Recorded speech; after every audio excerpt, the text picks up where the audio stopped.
Hi friends, welcome to home foods 9. Boiled eggs తినటం వల్ల చాలా ఉపయోగాలు ఉన్నాయని ఈ మధ్య అందరూ డైలీ ఎగ్స్ తింటున్నారు. కానీ ఎల్లో తినటానికి చాలా ఇబ్బంది పడతారు. నేను చూపించిన విధంగా ప్రిపేర్ చేసి ఇచ్చారంటే ఎన్ని ఎగ్స్ అయినా సరే చాలా ఇష్టంగా తింటారు. ముందుగా ఎగ్స్ ఉడికించుకుని చల్లార్చిన తర్వాత ఎగ్‌ని నిలువుగా ఇలా మధ్యలోకి కట్ చేసుకోవాలి. ఇలా ఎగ్స్ అన్నీ కట్ చేసుకుని పెట్టుకోండి. ఎగ్స్ అన్నీ కట్ చేసుకున్నాక మధ్యలో ఉండే యెల్లో పార్ట్‌ని తీసి ఒక మిక్సింగ్ బౌల్‌లో వేసుకోండి. జాగ్రత్తగా తీసుకోవాలి. వైట్ పార్ట్ కట్ అవ్వకుండా తీసుకోవాలి. నేను చూపించిన విధంగా చేత్తో ఇలా అన్నా కూడా యెల్లో పార్ట్ నీట్‌గా వచ్చేస్తుంది. స్పూన్ గానీ, ఫోర్క్ గానీ తీసుకొని వీటిని నలుపుకోవాలి. ఫస్ట్ టైం నా ఛానల్‌ని చూస్తున్నట్లయితే సబ్స్క్రైబ్ చేసుకోండి. మరిన్ని హెల్తీ వీడియోస్ పోస్ట్ చేస్తూ ఉంటాను.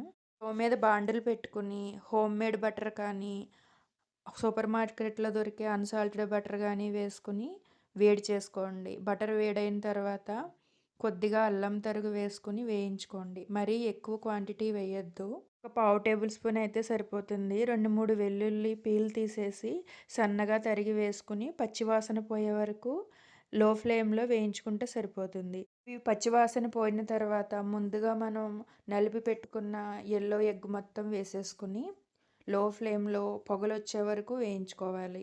ఇది కొద్దిగా వేగిన తర్వాత తగినంత సాల్టు, పెప్పర్, చిటికెడు మసాలా పౌడర్ వేసుకుని పొగలొచ్చే వరకు వేయించుకుంటే సరిపోతుంది.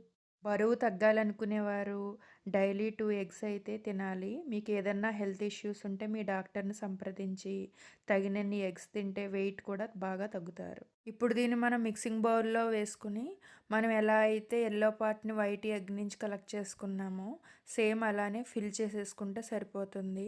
చాలా టేస్టీగా ఉంటుంది ఈ రెసిపీ. ఈ రెసిపీ మీకు నచ్చితే లైక్ చేసి మీ ఫ్రెండ్స్‌కి కూడా షేర్ చేయండి. నా ఛానల్‌ని సబ్స్క్రైబ్ చేసుకోండి.